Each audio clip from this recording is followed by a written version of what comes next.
Or you can try it. Oh, mine works. Oh, okay. Okay, let's try it here. Let's check whether the WebEx transmission works.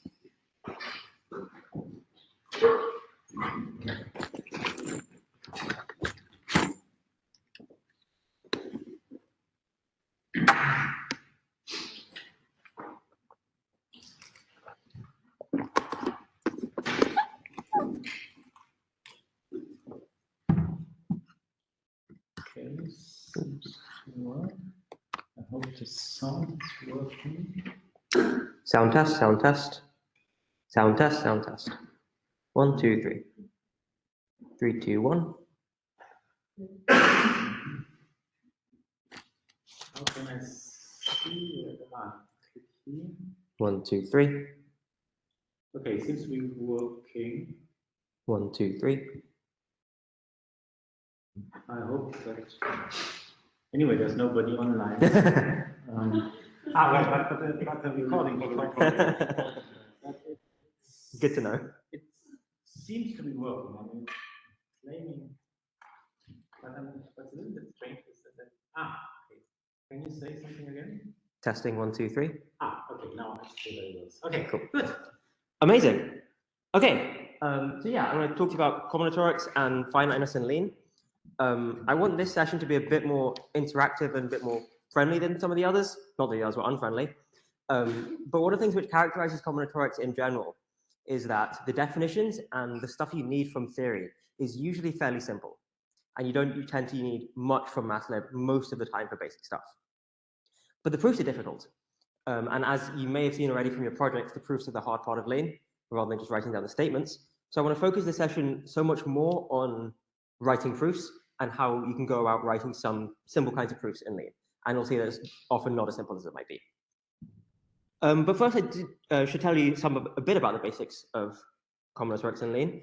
The key thing that is vital almost everywhere for finite combinatorics is fin sets. You've probably seen set, which is the type of sets of a particular type. So for example, set nat will be the type of sets of natural numbers. Fin set is very similar, except it's only the finite sets. So we can see fin set of nat is a type, and it consists exactly of the finite sets of natural numbers. Obviously, I could replace nat by anything like reals or rationals or some arbitrary type. So here you have an example of how you can make a fin set. This is using the same notation that we can for sets in general. But one thing which is special about fin sets, which you can't do for sets, is that we can evaluate them.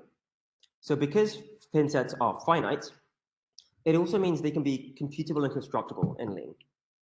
So I can write down a fin set and then evaluate it, and lean will print it out for me, which you can see in the example here. You can also do fin set operations.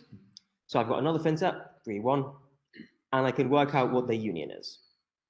And lean will print out the union for me.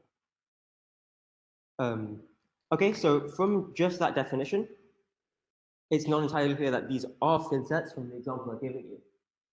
In a set, you should be able to commute the elements in the same thing.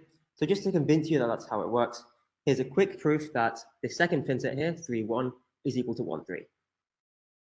So first, I'm rewriting by the definition of fin set.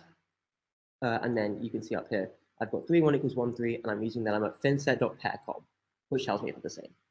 And here's the theorem in general. Okay, so like I said, fin sets are just like sets, except that they must be finite. But I can do all of the usual operations that you might expect to do.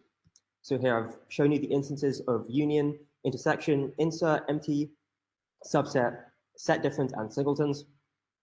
Because these are all notation, these are all defined in lean using type classes. So I can use synth to show you where they're defined. So yeah, that's essentially the basics of finite sets. Other than those, there's 2 more operations which are good to know about, which is by union and erase. Erase, I think, is fairly self-explanatory. If I do fin.erase, or rather, if I do s.erase a, provided that it knows what s and a are, So for example, S might be a set of fin-type natural numbers and A natural number. Then S dot erase A will be the set S without A, which should make some sense. And bounded index union is kind of a confusing name, but the way to think about this, maybe it's easier if I show you the type, is that if I have S, which is a finite set of alpha, and T, which takes in an element of alpha and gives you back a finite set of beta, then this gives you a fin set of beta. So this is essentially giving you a union, but because it's bounded by a finite set, and each thing is a finite set, you end up with a finite set. Okay, cool. So everything so far was pretty straightforward. Quick check for any questions. Cool. The next thing is fin type. Fin type is a bit different. It's the way I prefer, and most people prefer, to talk about a type being finite in Lean.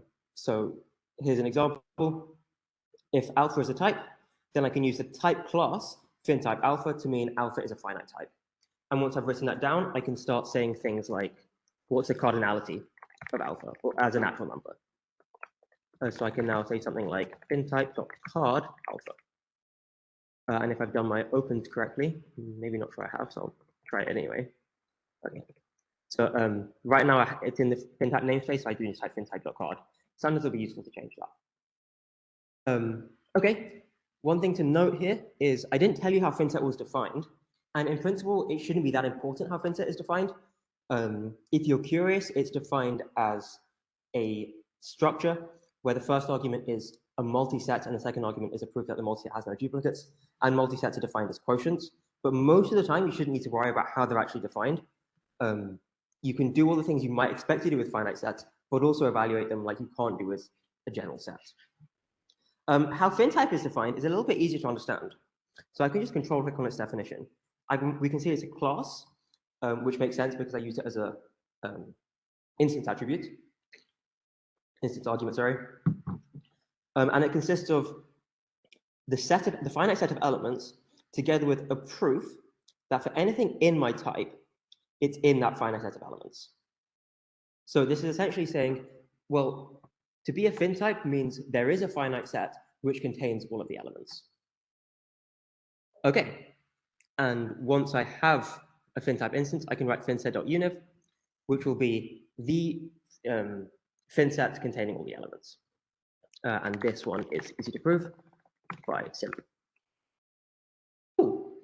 That's fin types. The next thing to talk about is finset.sum and prod. So this is how you can work with finite sums or finite products in Lean. Probably the easiest way is just to show you an example. Once I open the big operators namespace, then I can use this notation, which is a big sigma, which, as you might be able to tell, represents the sum. And again, I can still evaluate these. So remember my example fin set was given by 5120. Let me do eval, so it's a bit shorter. 5120. And I can then work out the sum of I squared as I ranged over that set, and it's 30, which is what you expect. It's also very easy to prove things about. So I could just write raffle, and Lean is happy to accept that as a proof. Okay, so that's essentially the basic definitions you need to start doing anything with finite combinatorics in Lean. And for infinite combinatorics, it's essentially very similar. You don't assume things are finite. I'm going to focus on finite combinatorics because that's what's mostly different from everything else. And I also think that's more interesting personally. But if anyone has questions about the infinite case, I'm happy to talk about that too. But I said I wanted to focus on proofs rather than definitions. So here's an example proof. I want to prove that the sum of I and S of I squared should be non-negative, which makes sense. I'm essentially saying that the finite sum of some squares is non-negative. And let me hope that apply tells me what to do here. I know the answer, but let's hope that apply will tell me anyway.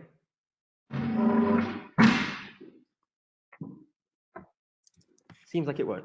That's a shame. So for now, I'll tell you the answer, which is finset.sum non-neg. If you want to prove almost anything about these big operators, then the correct place to look is in the folder where they're defined, which will be algebra big operators. And there are many things in this file relating to sums and products of finite things. And then other things like order will relate order theoretic results on these things. For example, that these things are non-negative, some non-neg.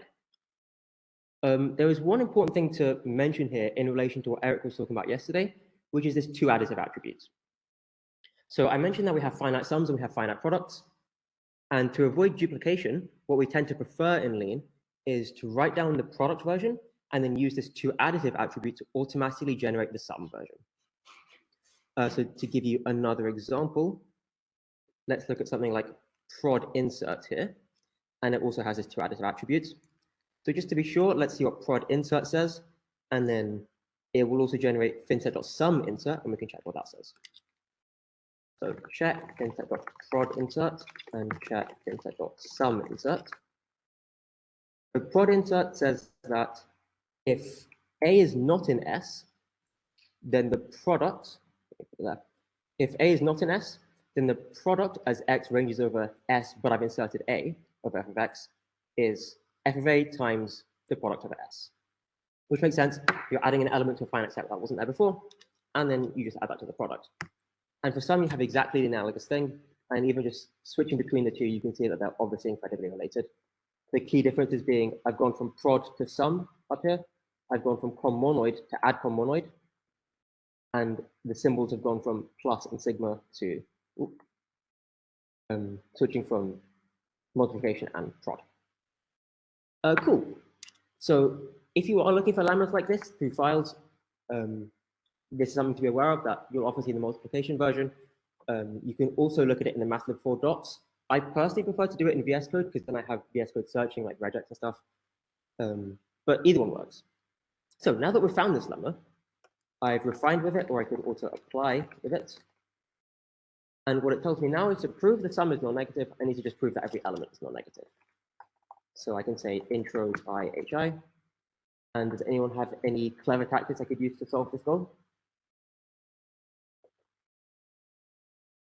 Sorry?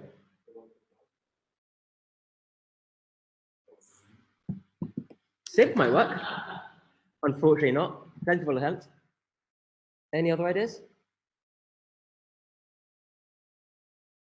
So one thing you could do here is n-linearith, which works, but the one I prefer is positivity. Positivity is a tactic which tries to prove things are positive, non-negative, or non-zero. And so if you ever have goals which are of that form, positivity is usually a sensible thing to try. So there's a trick for you. Okay, so linearith does linear arithmetic. So it does, I think, Fourier-Motzkin elimination, which is purely for real arithmetic. N-linearith is an extension of linearith, which essentially, let me show you here. It adds some pre-processing, which lets it do some non-linear arithmetic problems. So while linearith in theory should be complete for the class of problems it's trying to solve, n-linearith is not complete. It's not complete for solving non-linear arithmetic problems, but in practice it's often quite useful anyway. So you can see the pre-processing that it does for everything of the form a squared or a times a it can make. It adds those assumptions in the context, which is why it could solve the goal I just mentioned. And it also does a similar sort of thing. So if you have two things which are like A1 is less than B1 and A2 is less than B2, it adds the appropriate product lemma about it. So essentially all n-linearith does is adds these extra things to your context and then tries linearith. Is there a reason to try linearith instead of linearith will be faster. It's also a bit more reliable. And linearith, it's not guaranteed that it works, but linearith, if you have a problem which it can solve, will work. Yes, if you have a problem which is purely about linear arithmetic, then you would just try linearith and it will work. If you have something which is outside of that, like n-linearith is kind of a Hail Mary, and then oftentimes it will work and it'll be amazing. Oftentimes it won't work. Oh well, I'll find something clever to do. Okay, and then the linter is telling me I didn't use hi, which is completely fair. Okay, so that's me done talking. I want to now start to prove some things. The first thing I want to try and prove together is this theorem I've called double counting. Yes.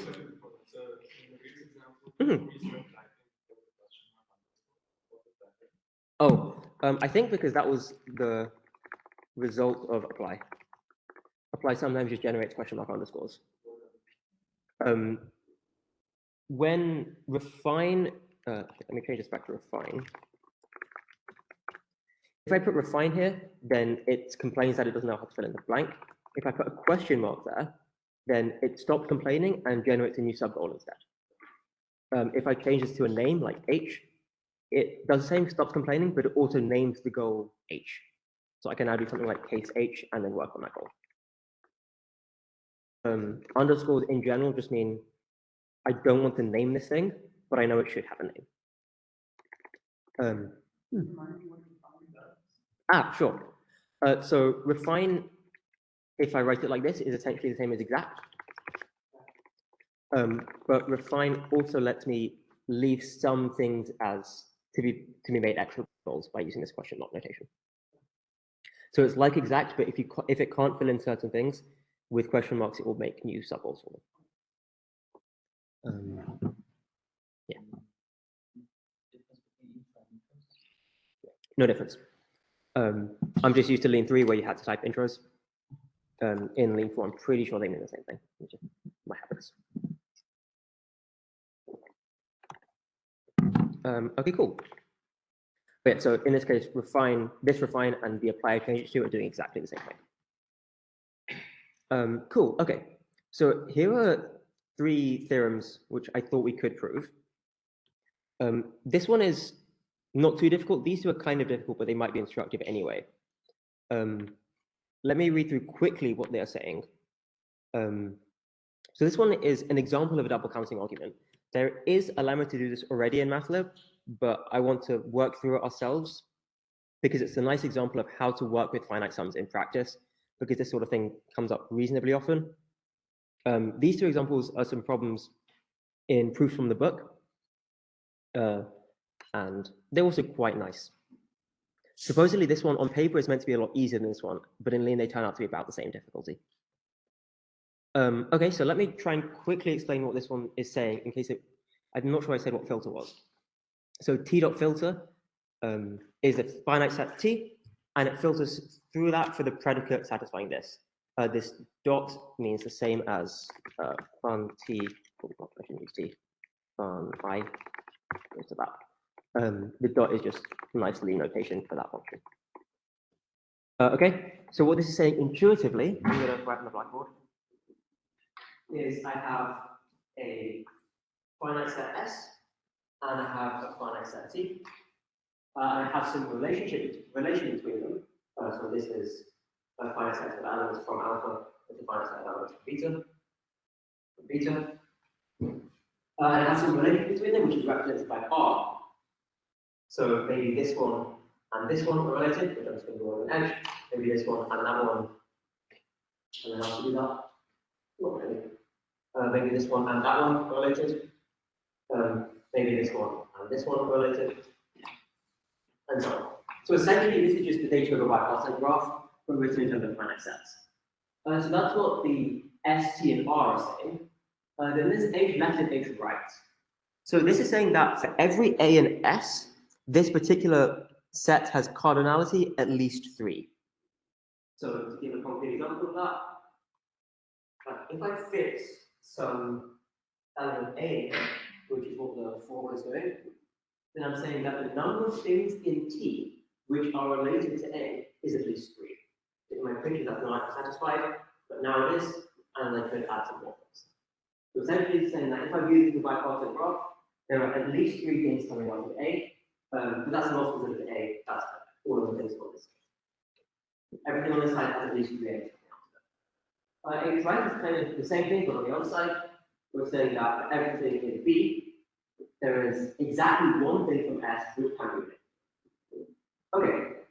Now, in this context, one thing you can prove is that 3 times the cardinality of S is greater or equal to T. And you can prove this on paper. You probably just write this much down and say it's a double counting argument. Obviously, in Lean needs to do a bit more work. Okay, so what I want to do now is ask everyone if I asked you to explain what the double counting argument is to like a student who didn't understand, how would you explain to them why this is true under those assumptions? I also assume the assumption makes sense, everyone. If not, I can clarify. So how would you explain to a stupid student why this is true under those assumptions? Yeah? For everything in S, you have to have at least 3 points G, and all 2 points in G you have to have. So there must not be mistakes. So this would be have to Okay, that makes sense. So you're okay. You also had an answer. I'm curious what people say. Yeah, I was thinking of something which worked more generally. Mhm. I was saying let's count the number of edges. Okay. And then it's at least 3. Whatever. I mean, then you Yes. have some inequalities between the number of edges and the number of S and T. Yes. Okay. Any other ideas? Is that of interest? Yeah. So the edges idea is the idea I prefer. Sorry, because then I have a concrete thing to count. So I'm going to define E to be the set of edges, and then I can essentially squash E in the middle of this. I can say 3 times S is less than or equal to both those edges, which should be equal to 3. Okay, so let's try and prove this. I'm going to try and break this proof down by using the calc tactic, which essentially lets me do calculations in Lean, in a style which looks vaguely familiar to how it might normally look. So what I'm ultimately going to want to do is write something like this, and then fill in the underscores, and at the end I should be left with t.card. Don't know why it's complaining. Balancing. Just expecting something.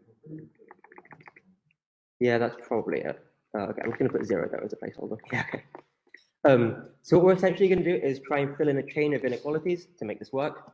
And on the board, I can write 3x is less than or equal to E is equal to T, but I'm going to have to break that down a bit more for Lean.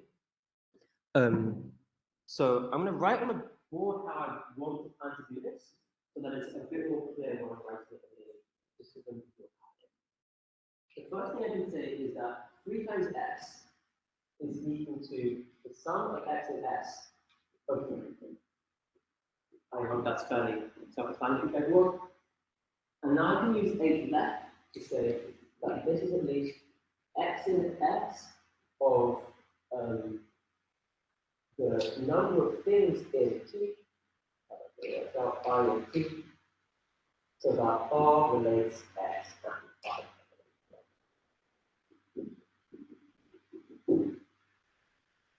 Okay?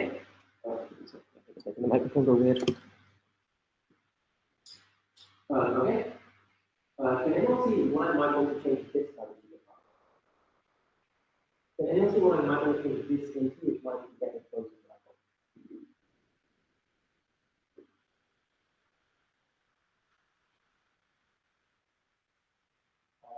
Yeah, some of all X and Y. R, X, Y, Like this. yeah, all at once, one way. Okay. Cool. And yeah, like we said earlier, this represents the set of edges, the number of edges exactly. This is exactly what I want to do, except I'm going to put one extra step in between here, and yeah, I'll try and demonstrate why. Then what we're going to do is essentially go back, doing essentially the same step, y, h, t, x in s, y, y.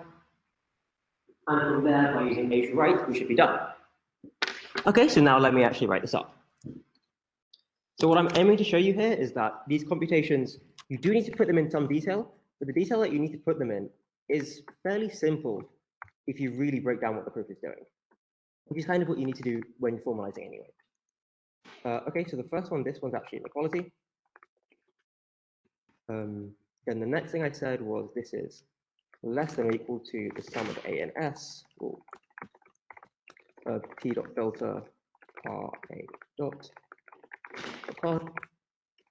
Okay, so before I keep writing the rest, does anyone have any guesses for how I might fill in the sorry?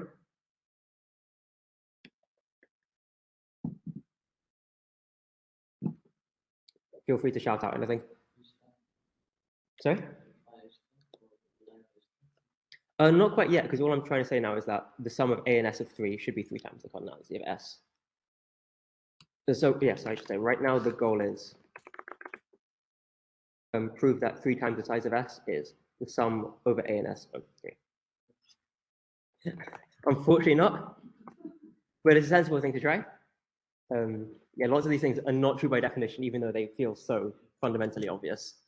But what is a tactic you could try if something feels obvious? Tib? And that makes a good amount of progress. It's changed the right-hand side into the cardinality of S times 3.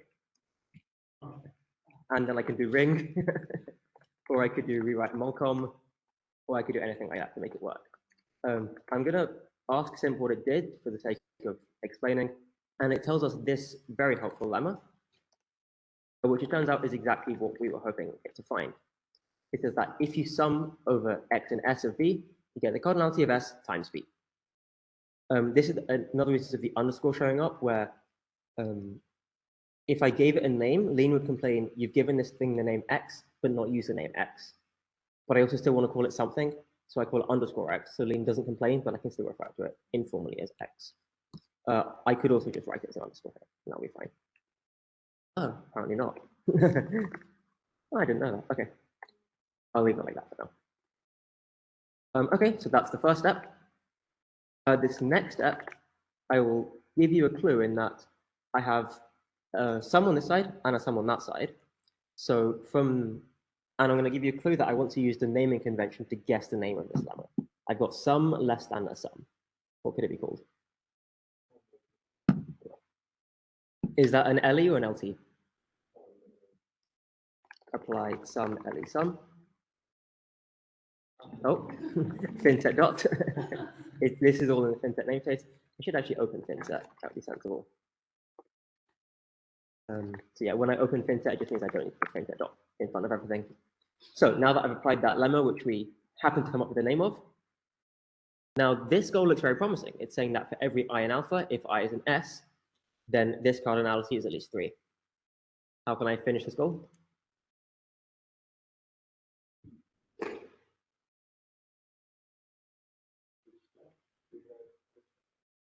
Rewrite's not going to work because this isn't equality. What were you saying, Amy? Something like exact, or maybe. Yeah. Maybe like, I think you said exact, so I can try that. Exact H left will also work. You can also do assumption. Assumption. But I think exact H left is the nicest way to do this. I can also combine this into one thing and write that. Then I can change the exact into an apply because it's not doing anything. And then I can combine the by exact into just a thing. I don't need to do any of that, but that's one example of how you might find a proof like this and then condense it if you so wanted. Okay, so that's our first 2 steps. The next thing I want to do is convert this into a double sum.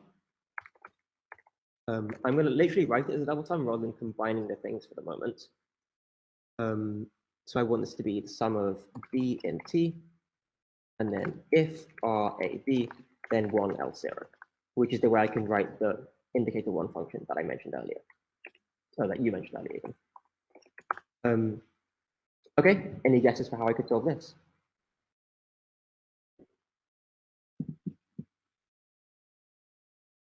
Wrong answers are accepted. do something like extensionality for sums. Yeah, that's a really good idea. I don't know how it's called. Well, that's what I'm here for. That lemma is called fintech.sumcongra. So I'm listing some useful lemmas up here. Because once you learn them once, every time you need to know them, you know what they're called. So this lemma says that if S1 is equal to S2, so they have the same underlying set, and the 2 functions f and g agree everywhere on the set, then the 2 sums are equal. So let me do exactly that. I will apply fintech.sumcongra. First thing it asks me to show is S equals S. Yep. And then I get this quite long goal. So let me do the intros x hx. So what it's saying now is the cardinality of this filtered set, it's asking me to prove is the same as this sum. Again, any guesses?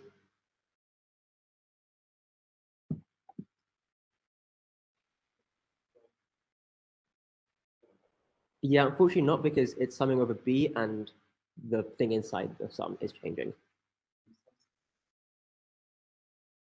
Could be, but this feels like it should be obviously true. What do we try when it feels obviously true? We try sim. Amazing. Okay, and the next thing I want to do is change the order of summation. So I'm going to write that out. Again, S, if A, B, then after this, by the way, I'm going to put these notes on the GitHub repo, and then you can download it and ask all of these sim question mark to see what it actually did. And then you often learn some quite useful stuff from doing that. Okay, so now this lemma is essentially just commuting the order of summation. I've got A and S and B and T, and then B and T and A and S the other way around, but the thing inside the sum is exactly the same. And that one has to be called sum because I'm commuting the sum. Hopefully makes sense. And now I just want to go backwards. Can I ask Yes. How you do rewrite and what's the difference between rewrite and apply?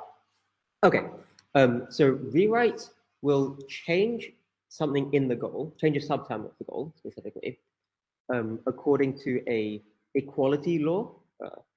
So according to an equality law like this one, so it's importantly got an equality in the statement, and so rewrite will change along that equality.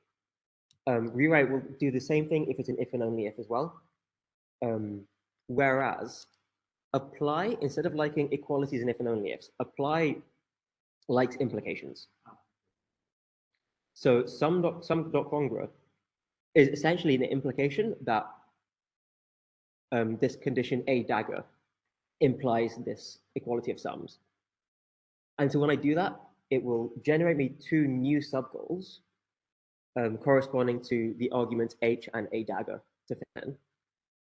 And you can even see that once I do that, I'm given two goals and they're called H and A.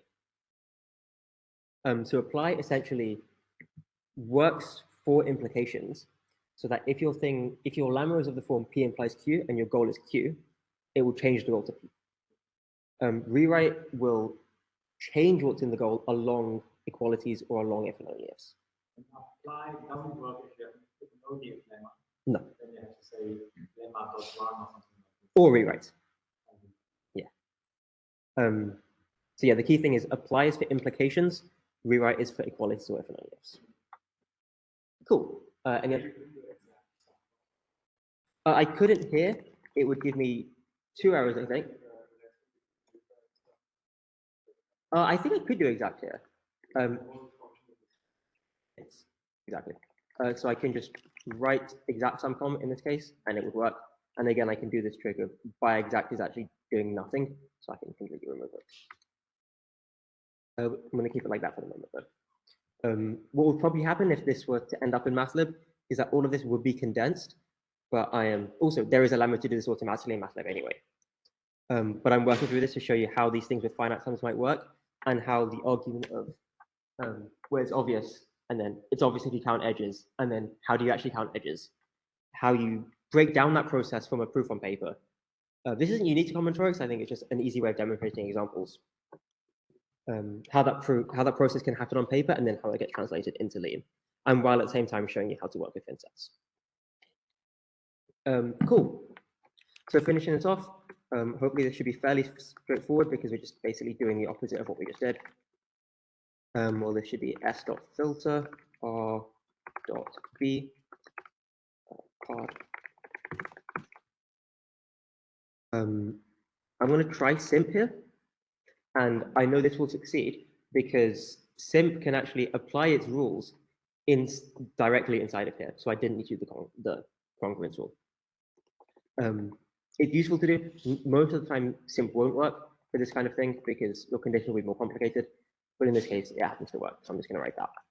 Either of these proofs will be completely acceptable, of course. I can then change this to 1. And this time it does make sense to use sum congra. I could also use simp. Oh no, I can't use simp with h, right? I'm just going to use fintech.sum congra again. Notice this one is a bit different from the other case because here I had sum le sum, and now I don't have something like that.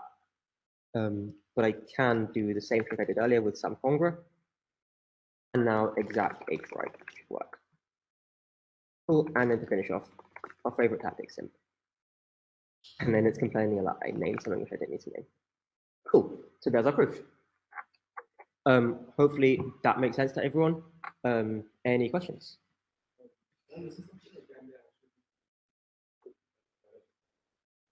I don't think they could be proved to be equal because if this is like, if we're in the case where all of these are size 5, it's 3 less than or equal to, yeah. But it's a fair point that we could try and strengthen the theorem. And it turns out it's still true if I change this to a less than or equal to.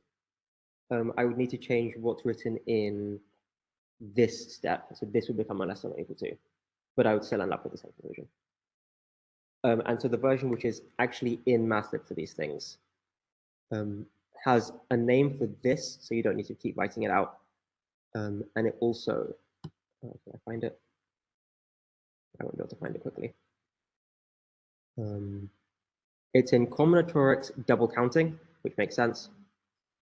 And it's this lemma, which is a general version of what we've just done. And it's exactly done by counting edges. Cool, but again, the point I wanted to show you was how you can work with fin sets and how these proofs can be broken down. Okay, so now I'm happy to take questions, or we can try working through another proof, or you can do exercises, entirely up to you. Anyone have preferences? Cool. Okay, so here I have a natural number n. Remember that natural numbers in Lean do include 0. I have a finite set A, which has cardinality n plus 1. I also know that A is a subset of finset.range 2n. Finset.range is the set of natural numbers, the finite set of natural numbers in particular, less than n. Now note this is less than, not less than or equal to. So this includes 0, but excludes the topmost point, which is fairly similar to how ranges in most languages work, in most like programming languages work, but it is something to bear in mind. So those are our assumptions on A. Then what I would like to prove is that there exists x and y in A, so that x and y are coprime. So I have this set which takes up just over half of the first 2n integers, and I would like to prove that it contains 2 coprime elements. Anyone have any guesses on how I could prove this on paper?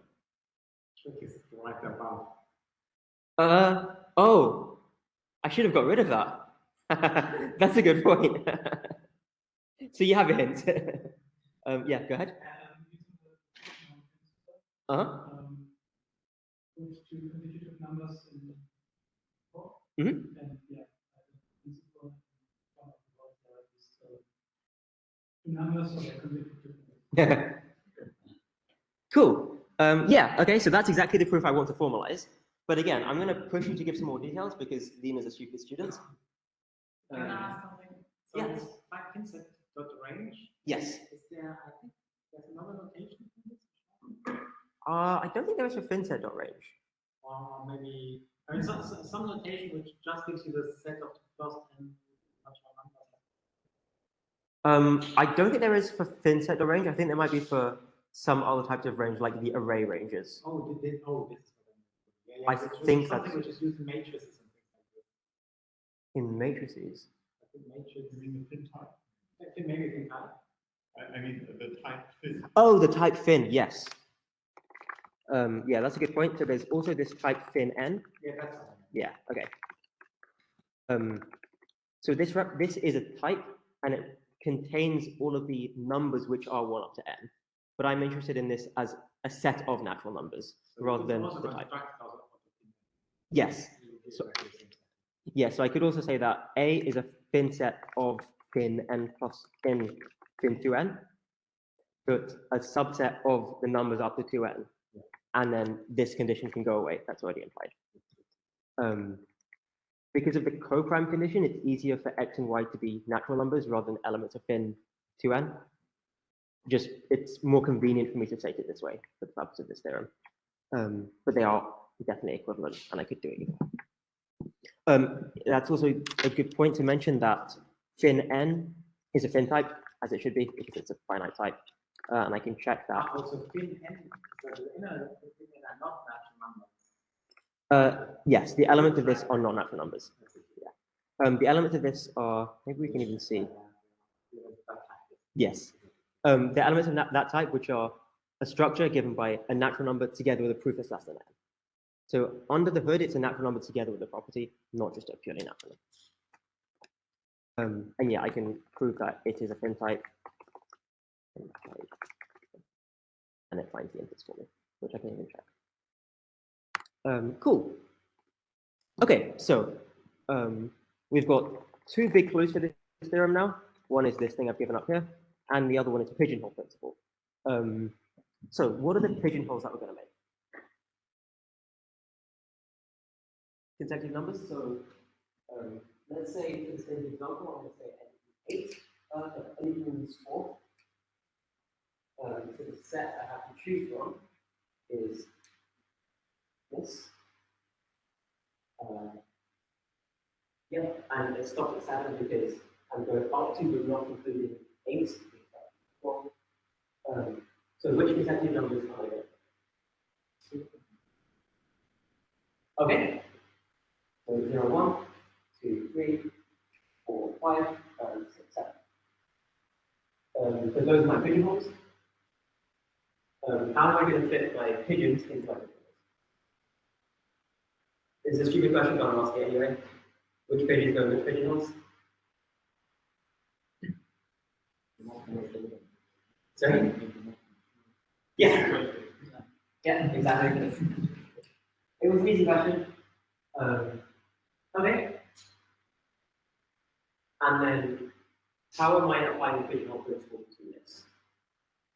Again, I'm a student, Lee is a student, I'm a student, I'm not a student.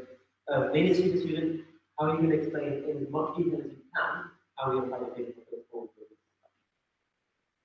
Could do double counting. You could do the double counting. Yeah, you can elaborate on that. What? And elaborate on that. We'll try to use double counting. I mean, again, we can say, I guess now it will be the contrapositive of the double counting. And if we would have only at most one pigeon in each hole, then we would get, well, we have at most as many pigeons as there are holes. Okay. Yes. So what we have up here is some subset. Let me say I have these ones. 5 things, and so since I've only got, since I have 5 pigeons, and that's 1 pigeon, and I have n pigeon holes, that means one pigeon hole must have at least 2 pigeons in it, or I can do that. In this case, I want to show an example of the pigeonhole principle, or how you could actually do it in Lean. You could also do it by the double counting argument. It just turns out in this case to be a bit more convenient, because we're in a specific case where the relation that I mentioned earlier is a function. So this condition on the right-hand side of E being equal to T, in my particular case, that should be easier to check because this is a function. So that's why in this case, it's easier to use a pigeonhole principle argument instead. There is, just like there's a file called double counting, there's a file called pigeonhole, which gives many different versions of the pigeonhole principle. But unfortunately, when you open the file, there's, I believe, 16 different versions of the pigeonhole principle, depending on the exact, maybe even more, depending on the exact form in which you want. So to save us all some time, I checked in advance to see which version we'll need. Can I remember which one it is, though? I believe it's, okay, I'm just going to look at my cheat sheets. This one. And let's see what it's Okay, so that's complaining because I'm missing the import. Import mathlib.combinatorics. That's a general thing to be aware of. I did actually plan this. If you know that some name exists and you know you've named it correctly, but it still complains, it's most likely that you're missing an import. And hopefully it will prove correct. You could just import all of Mathlib, right? Yes, I absolutely could. That would slow some things down. It would probably slow down simp because simp has many more things to check. It would slow down exact question mark and rewrite question mark because there's many more things to check. That is absolutely also an option though. Okay, so what is this lemma telling us? So I've got sets S and T. Maybe I'll draw a picture again. I don't see any board markers. I've got sets S and T. And I have a function from alpha to beta. Notice that the types aren't insisting that the function is from S to T. The types are only insisting that it's a function from alpha to beta. That's because technically S is the type of neither is T, and functions are between types. That said, there is this instance of having Mathlib where I can pretend sets and finite sets are types, which is called a coercion. And so we written like this. But in this case, again, it's just less convenient to do that, although it is absolutely possible. All that said, we instead have this assumption HF, which is saying that if I take some element in A, so element A in S, then when I apply the function, it still lands in T. So this is essentially stopping my function F from chucking things outside, which on the picture over there is saying, oh yeah, so S will be my set of pigeons. S equals pigeon. It has a big row picture of pigeon there, by far. And T will be a picture of pigeon, my set of pigeon holes. And F will be my function which assigns pigeons to pigeon holes. So that's what this setup of this level is saying. And this condition HF is saying that each of the pigeons have to go to one of the pigeon holes that I've said is in the question. Because otherwise they could end up in some random pigeon hole. Okay, and then we have this condition Hn, which is saying that the cardinality of T times M is strictly less than the cardinality of S. And under those assumptions, we can deduce something about, we can find a pigeon hole with some property. So what this Hn is saying is essentially that there are too many pigeons to get them to fit all in the pigeonhole that we have. In particular, the average number of things that must be in each pigeonhole must be more than n, and so it makes sense that we should be able to find one which has at least n.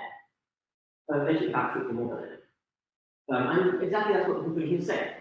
So under these assumptions, we should be able to find a y, which is a pigeonhole. Sorry, yeah, which is a pigeonhole, and this condition at the end, which is saying that something is some cardinality is larger than n, and the cardinality is the set of things from S which hit y.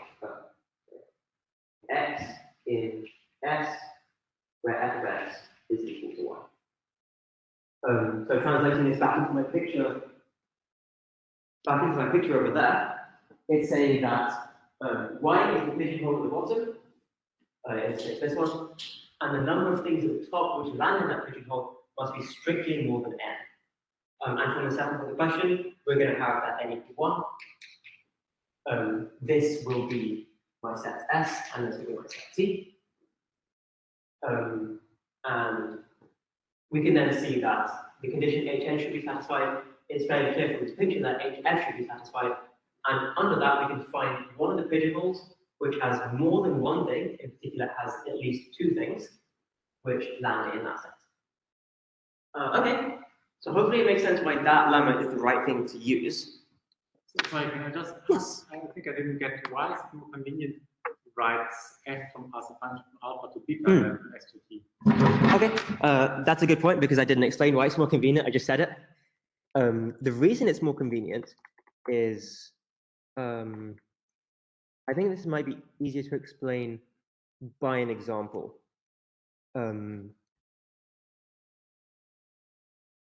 Okay, I'm gonna make an example with some random hypotheses so I can demonstrate something. So let's say I'm trying to make the function from naturals to naturals, which sends n to twice n. And this function, I could also view it as sending everything in range I shouldn't use everything in range n to fx is in range 2 times n. So I could write some function like that, or I could write the function as being from range n to range 2 times n. Those are two sensible options that I have. And my claim was that it's more convenient, oftentimes, to have this combination rather than this one. Okay, well, the first thing you can kind of see is that even the type of f prime, well, the type of f is naturals to naturals. The type of f prime is kind of ugly already. Yes. Okay. So these are those hidden arrows that I mentioned somewhere. When I'm writing range n to range 2n, Lean needs to convert these ranges into types. And the way it does that is by making a subtype. And then the question is, how do I actually use these subtypes? Well, I can define f prime in terms of f. And for the sake of explanation, I'm going to try and do it. So I have this element of this subtype. So let me intro it. Now I need to produce an element of this subtype. How do I produce an element of subtype? I could use constructor. I now get two goals, which are named confusingly. I need to give the value first. The value will be f of x, exact f of x. And the other case, which is not even telling me about property, will be that. And for that, that's where I need to use hf. I can give it x and one extra thing here. And now I need to prove that x is in range n, so I can use x dot 2. But that's how I can construct that function. And here you can see how the function has been defined now. It's fun x to this subtype constructor, where I've also got this coercion back from a subtype into the original thing. It works, but it's mucky. I don't want to say this is infeasible by any means, but in practice, it just turns out to be less convenient to set your things up this way. Does that kind of answer the question? I know it's not rigorous. No, I'm very convinced. This morning I had exactly such a subtype thing, and now I know how. Sometimes they're inevitable, but if we can avoid them, it's nice. Okay, cool. Any other questions before we think about this example a bit more? I hope I'm not going too slowly or too quickly. I feel like if I'm doing something like this, it's easy to go in either direction. So tell me to explain more or hurry up if you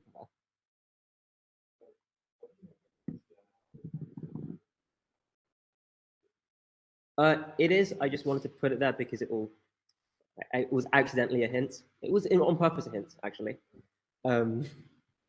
But I worked out these examples last night, and doing it in the actual example I'm hoping it will come up in is going to be annoying. And when we're at that point in the proof, we're going to be happy that exact can do it. So yeah, even though this is a one line, both of these are one, or all of these even, are one line on paper, they're definitely not one line in Lean. Except maybe that one, but someone's already done all the work for us. Okay, so we've decided what S, T, N, and F should be. So let me try and actually see what this lemma does and try and check the conditions. So I can say, let's have this lemma. Right now it's complaining because it's not what anything is, which is honestly kind of fair. I'm going to say S will be A, because that's the set I'm picking from at the beginning. T will be, I'm going to fill that in a sec. Actually, let's do T. Let me write an N first. So this is notation you can use, by the way, is for if there are implicit arguments, so ones that you wouldn't normally need to give, but you know what they should be called and you know what you want them to be. you can tell Lean what they should be. This is kind of similar to how Python does keyword arguments. And it sometimes helps Lean decide what some of its better variables should be. In this case, it hasn't decided everything because I haven't said what T is. So, okay.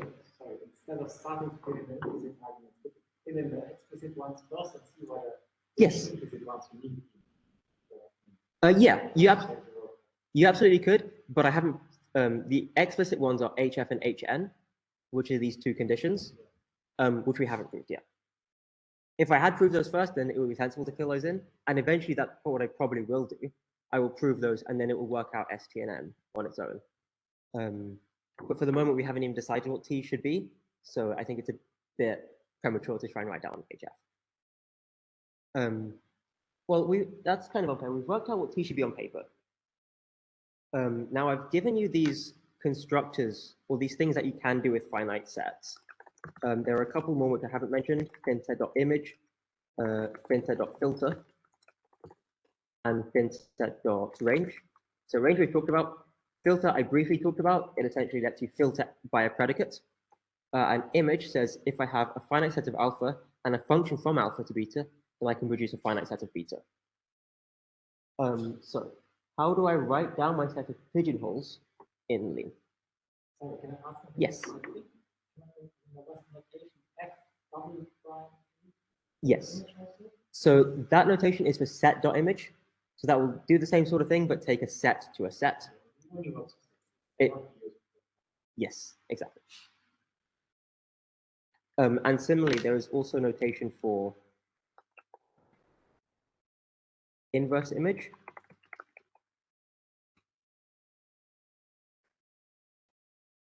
There's notation for the inverse image.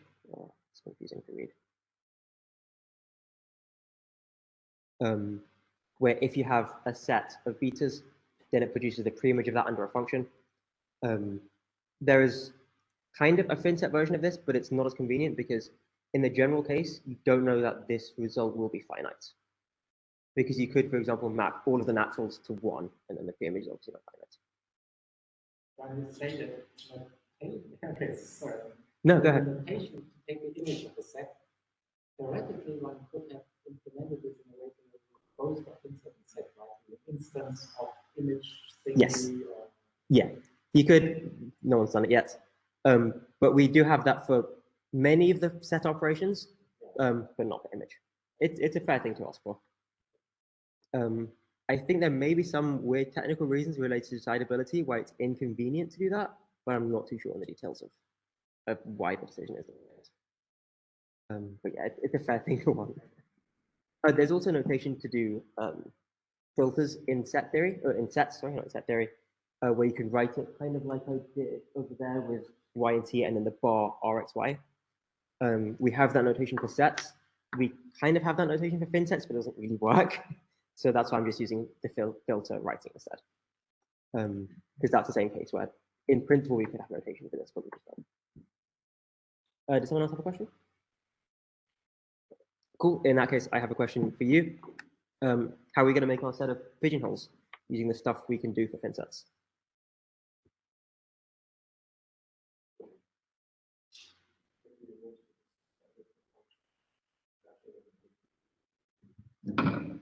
Okay. Yeah. That is a nice option, and that's actually the one I prefer. But for the sake of showing you other options, I will give some others and also explain what you said. So that example would be, I'm going to name my pigeonholes 0, 1, 2, and 3, instead of naming them 0, 1, 2, 3, 4, 5, and 6, 7. And the function would be floor divided by 2. And a floor divided by 2, and because everything here is a natural number, this will automatically be what you would normally write as floor. So since this is another way of representing pigeonholes, that would work. You have other things you could do. So for example, I could write this set of pigeonholes as each one being a finite set. Or I could represent them all by just their first element. 0, 2, 4. Or I could represent them all by a second element, to be a weird choice, but also possible. But it turns out for just coincidence, I think, that doing it is going to turn out to be an answer. Okay, so that's what I would like to do. How do I write down that set in this context? Sorry? Sure, no worries. Yes, exactly. So I would like T to be range N. Now it's complaining that it can't figure out something or other. Probably that it can't figure out F. Okay, you kind of already said the answer, which is F should be floor division by 2. Okay, and now it's actually happy with everything. So Here it's intelligent enough to know that F should be defined on the integers and the yes, it knows that it's defined on integers because I've already told it what S and T are. So it can work out what alpha and beta should be because it knows that S and T are both thin sets of naturals, and therefore it all lines up. Okay, so now what this have statement is giving me is an implication with these two things that I need to prove. So I'm now going to prove them as separate have statements now that we know what they should be. I'm just going to copy and paste it across. Have HF. We'll say that. Sorry. And the second one was this. What was it called? It was called HM. Okay, HM. Sorry. Now that I've named them, I should be able to just write this. And it should work. Okay, then it would give our conclusion, and hopefully we could finish from there. But of course, it's not quite that simple. Let's do this one first. Any ideas for how we could prove this? This one's one of the easier ones that we have. Sorry? Simp. Okay. Simp does work. It changed the card range n times 1 into n.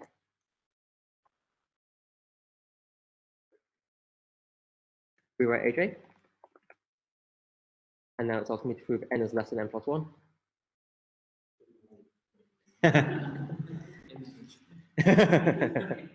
Aesop. Simp, yeah, many things work here. Weird suggestion. I'm just going to put simp. It's worth mentioning here that this wouldn't be accepted to master because it has this non-terminal simp. You could probably write it as this and it would also work.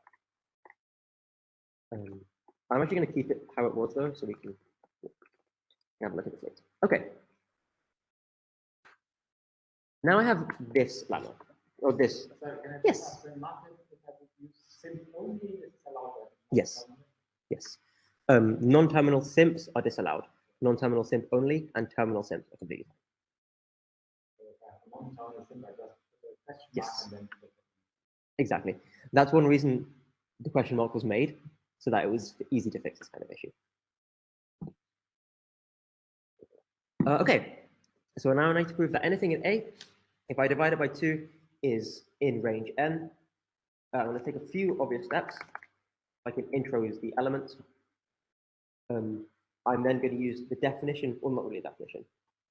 All of these constructors for thin sets that I mentioned earlier, they all have simp lemmas describing what the elements are. All of them make some sense, and I can use simp if I don't remember the name. It turns out to be mem range. Most of the lemmas for thin sets membership have this sort of name, like mem image, mem filter. But simp will tell you what they are anyway. So in this case, it does the obvious thing of you're in the range, if and only if you're less than n. Okay. Any ideas for how I could solve this?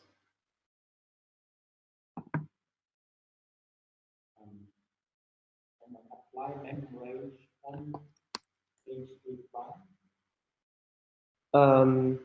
Apply mem range on not quite, because this is a subset and mem range likes elements. Okay, so first I guess I want to say that A is in A, we have A is in range. Okay. So one way I could do that is using a specialized tactic, which takes HA prime and gives me the specialization when I'm using this particular hypothesis that A is in A. and it will change it to little a is in range 2n, which is, I think, what you wanted. Now I want to apply this mem range as HA prime. Okay, but mem range is an if and only if. Is an if and only if, not to rewrite.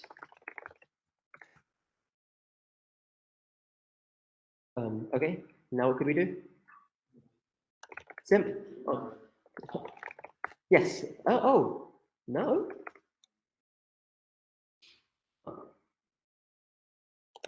Norm won't work because norm likes everything in question to be an actual number. But I have some variables, so norm isn't likely to work. I'm a bit surprised linearist didn't work. Any other guesses? I think that will work, yes. Exact question mark succeeds. So there is this lemma saying to prove that m divided by n is less than k, you only need to prove this. Natural division and natural subtraction are a little bit annoying to work with sometimes in Lean because they're truncated or they're floor division. So oftentimes it's easier to work in the integers or the rationals or the reals.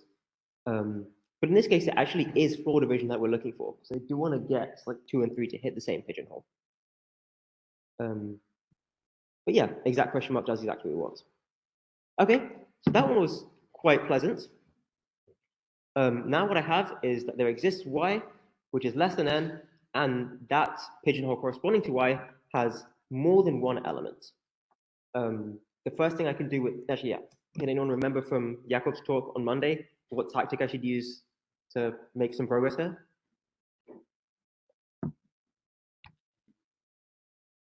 Use would be good, except I don't know what to use just yet. Use would be great if I knew what to fill in x and y. But did you know what to fill in? Our case is on.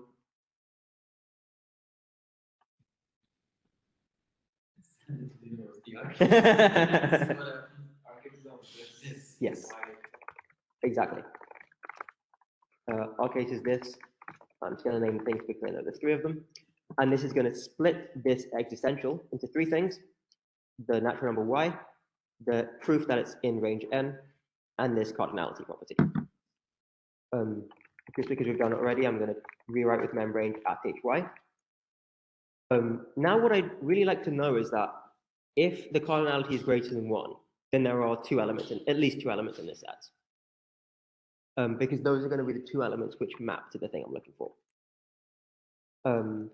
Okay, the lemma for that is called 1 LT card,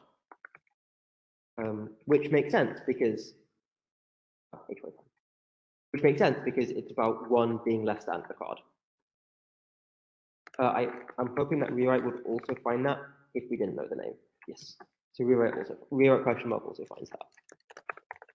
One thing I'm attempting to also show in this example more than the previous examples is how you could find lemmas and work in areas of MATLAB that you haven't quite seen before, which is kind of a little bit hard to simulate in a way which is not completely boring, but I will try anyway. The next thing we can do is I have this existence and in filter, and being in a filter is a fairly simple thing because it means I satisfy this predicate and I'm an A. So I can try doing sim question mark at hy to see if it does something, and indeed it does rewrite with the definition of mem filter. It also uses any ec, which is a kind of annoying lemma, which says that being not equal is equal to being not equal, which is a simple lemma, but mostly gets in the way, so I'm just going to remove it for now. Okay, which tactic shall I use on hy prime?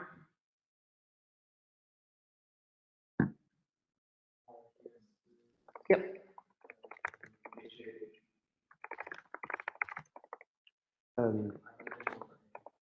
Oh, yes.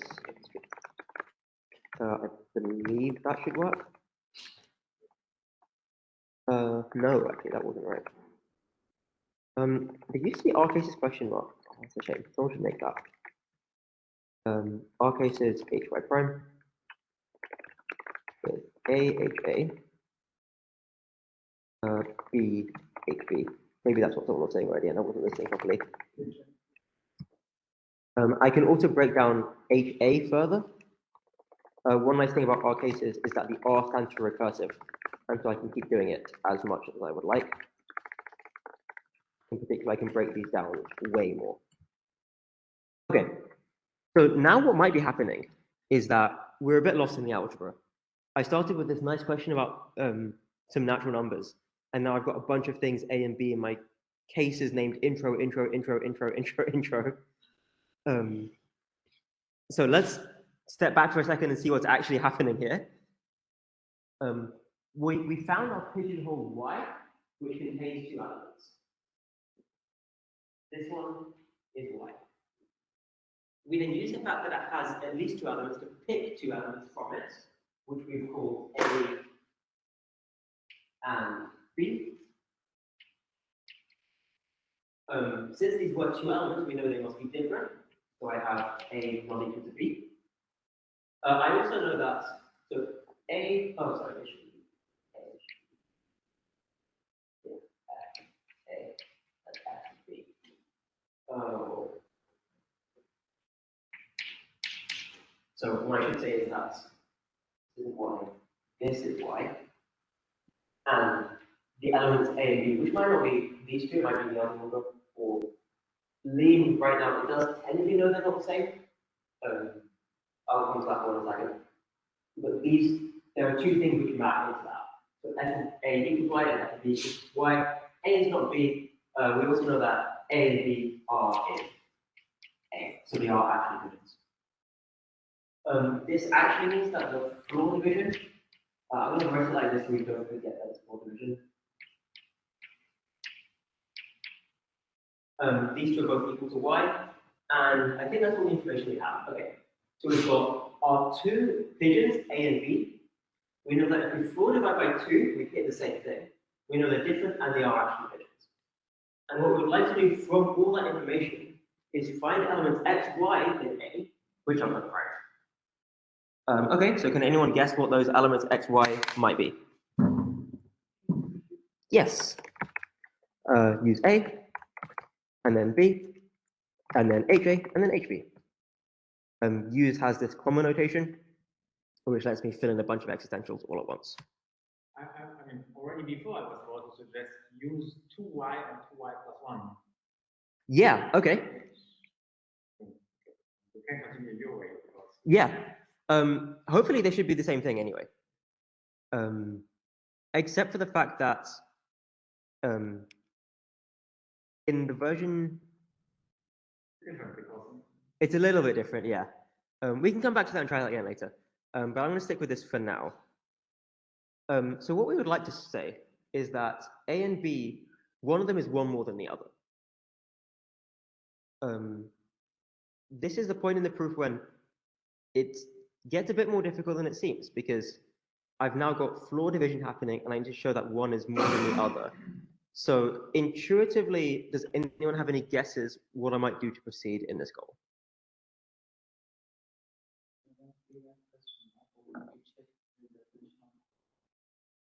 We could do that, but we know ultimately we're going to use this lemma anyway. So what I would eventually like to get is that one of these is one more than the other.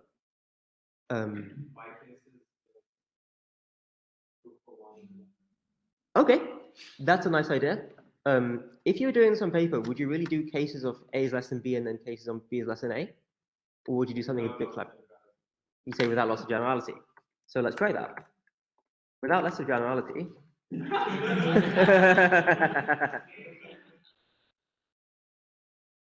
Without loss of generality, I can assume HAB, which is the claim that A is less than B. This tactic is not as majestic as it might seem. It's now given me two new goals. Generalizing AB. For now, just pretend that whatever I've put in the thingy here is what should go in here. So I've got A and B, so I should generalize A and B. So this has given me two goals. The second one is to prove the thing under the assumption that A is less than B. So this is exactly the same as the goal I had earlier, but now I have the assumption that A is less than B. What's the first goal, though?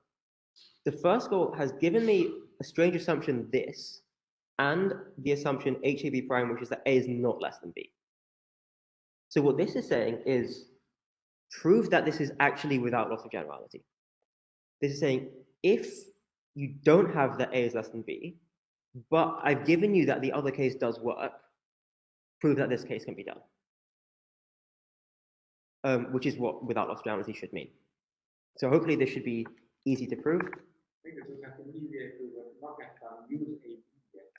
That's a good point. Yeah.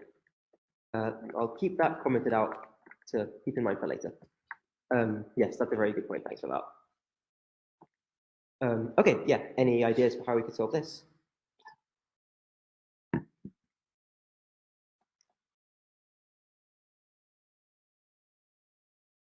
So I have this assumption, and in this, it's asking for A less than B, but I still have yet to choose what A and B are in this particular. Exactly. I can use a specialized tactic for that. I specialize this for B. I'm just going to fill these in rather than asking for suggestions. I think everyone knows what it should be here. Here it's asking me for B is not equal to A, but all I have is that A is not equal to B. By exact can hopefully help us fill that in. It's a bit of a silly name. Id is the identity function, so I can just delete it and it will still work. Again, I have by exact, which I can delete because exact isn't clever enough to know. Get rid of that. I can then use dot notation because HAB has type not equal, and the name of this starts with not equal. So I can write this as HAB.sim, and now it's nicely compact. So that's the example of how you can figure out the name of something and then make it look like you knew the name all along. I can keep going, HA prime. Then we have the only thing which might be a bit challenging, so I'll leave that for now. And then, oh, not that one. And then this has been specialized to something. Oh, so here it's asking me to fill in that thing I missed out. But assuming that's done, this has been specialized to something which is exactly what we want. It's an exact match. So I could even do apply this, or I could do a refined question mark again. So the thing that was missing was to prove that B is less than A. And remember, we now have that not A is less than B, and A is different to B. How can I make progress here? Good try. But you can try something very similar. You could do something like simp all, which tries doing simp for everything. And that does make some progress. It does some stuff which we don't really want to do, like I don't care about HF right now. It also does this annoying thing about changing not equal to a not equal. But it's done a very useful thing to HAB, you might notice. It's changed not A less than B into B less than or equal to A. So that suggests I might want to try simp at HAB prime and then ask it, how did you do that? It tells me the not LT lemma will do that. I can then even change to a rewrite. So this is what I have now. B is less than or equal to A. How from here can I prove that B is less than A?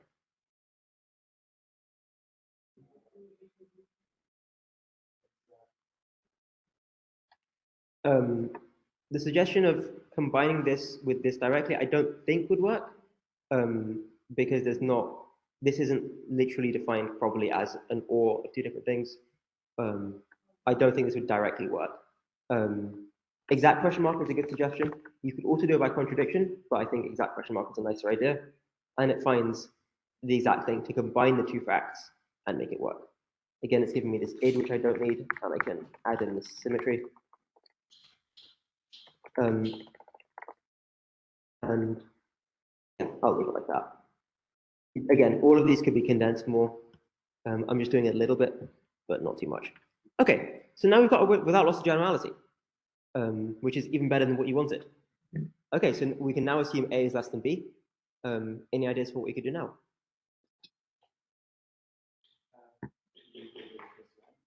Okay, B equal to A plus 1. And how could we prove this? Actually, why do you think that's a good thing to try? Okay, in particular, we know that it suffices to prove this. Suffices to prove that. Well, why does it suffice? Like you were saying, I can then use A, B, HA and HB. I can then rewrite with this and exact question mark finishes the thing for me. Okay, so now what's all left to prove is that B is equal to A plus 1. Again, any ideas?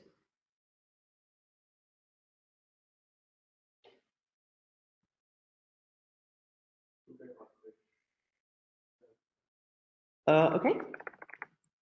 Where do you think the contradiction's gonna come from? Say that again, sorry?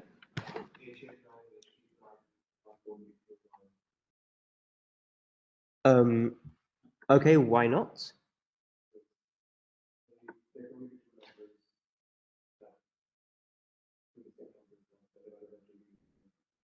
Okay. Sure. But okay. And one thing we could say is that now we know that B is at least A plus 2, Mm-hmm. and then integer division, I mean, A plus 2 integer divided by 2 will give at least one more. Yes. That will also work. Yeah, I quite like that idea. Let's do that. And otherwise, another idea was to look at the fibers of the mathematical division by 2.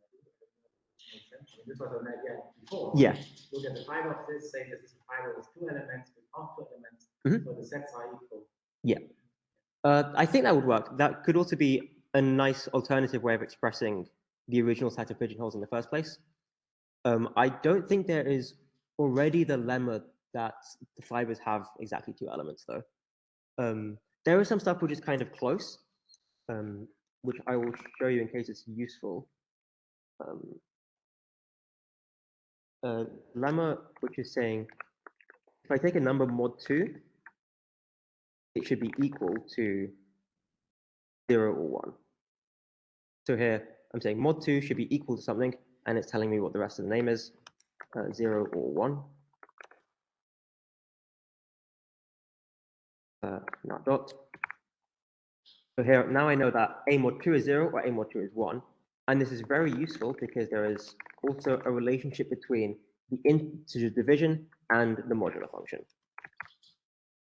And so we also have the fact that a mod 2 plus 2 times a divided by 2 is equal to a.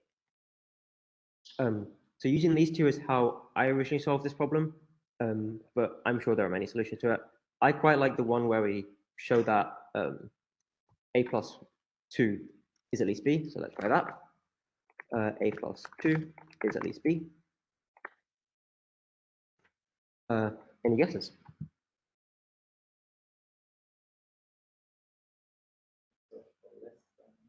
Successful. Yeah, less than successor.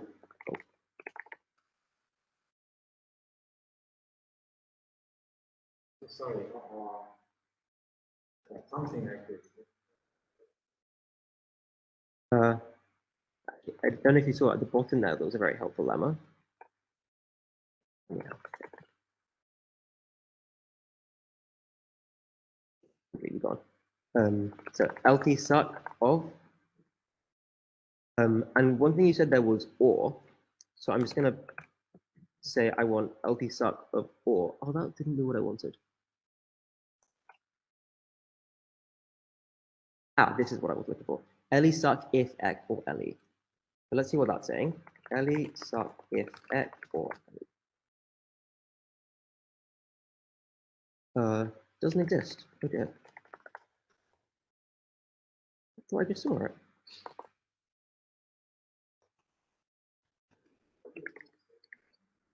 The search thing. Yeah, but it still searches. I think you might need to press this button sometimes, but it should search all of your local projects as well. Yeah, and all of the projects which are like in the dependencies of this. So this is the LFTCM repo, and in here, it's got the packages which are mathlib, which is what I'm searching.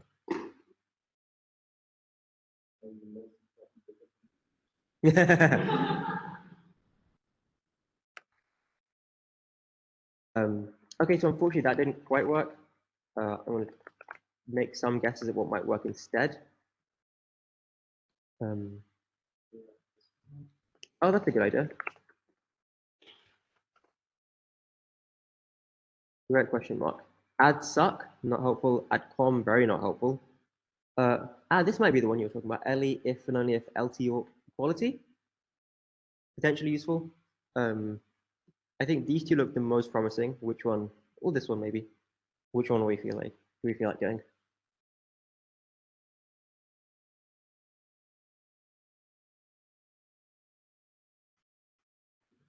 Sure. Okay, so now my goal is saying a plus 1 is less than b.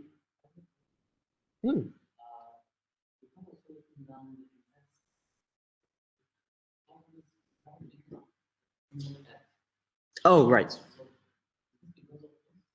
Oh no, the other one did work. I just wanted to try rewrite question mark to see if it would find the. I typed that in because I knew it would work, but if you didn't know it would work, I wanted to demonstrate that rewrite question mark does find it.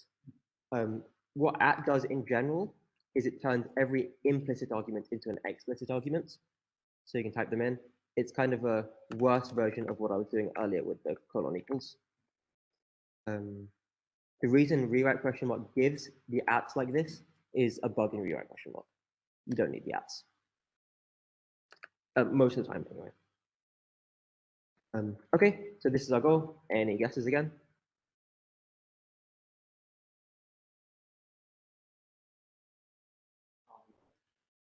Sorry?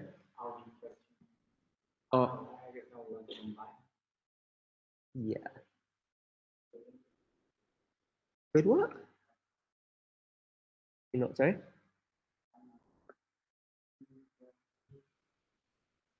Hopefully.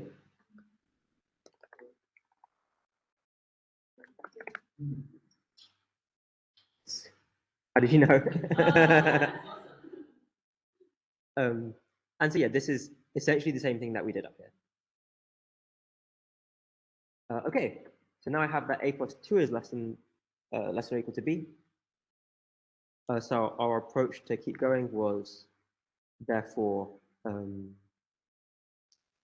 a plus 2 over 2 be less or equal to b over 2. Let's try exact. Nice. So now I know that a plus 2 over 2 is less than b over 2, and this should turn into something nice because of it's plus 2 now. Maybe simpler as that. Seems like it does. Turn it into a suck, which is a bit annoying. I'm going to change that back into a plus 1, and that dot suck add 1. If you didn't know that, you got a question mark.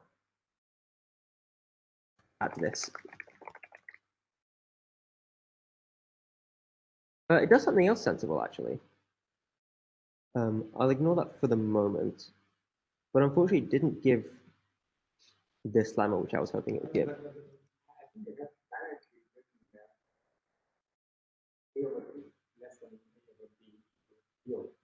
This one? Yeah, that's even better. So yeah, any guesses on how to finish?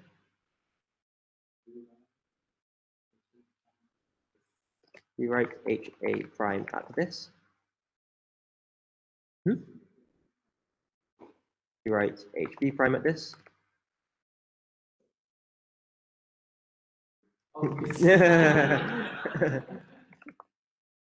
Unfortunately, that would have worked in lean 3, not in lean 4. But we do have an obviously tactic. I could also do linearist. I could also do simp at this. Simp at this. And then we can figure out what it did, which is this lemma. And that finishes the goal in a slightly more sensible way. Okay, so now we have used the pigeonhole principle. Well done, everyone. I think I'll leave it there. I don't want to bore you any longer. I hope that was useful and hopefully motivating to show that if you are stuck in something which seems obvious, that's just how it is when formalizing. At some points, you are stuck with obvious things. But with some experience, a good portion of these can just be done by ESOP or by some clever tactics. But we've now learned some new tactics anyway. So yeah, I'll stop there.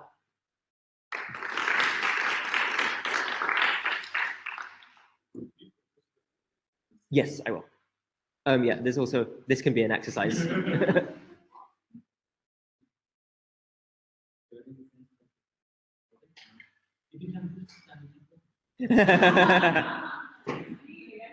There's also this exercise at the bottom if you want to do, which is a harder version of the same question.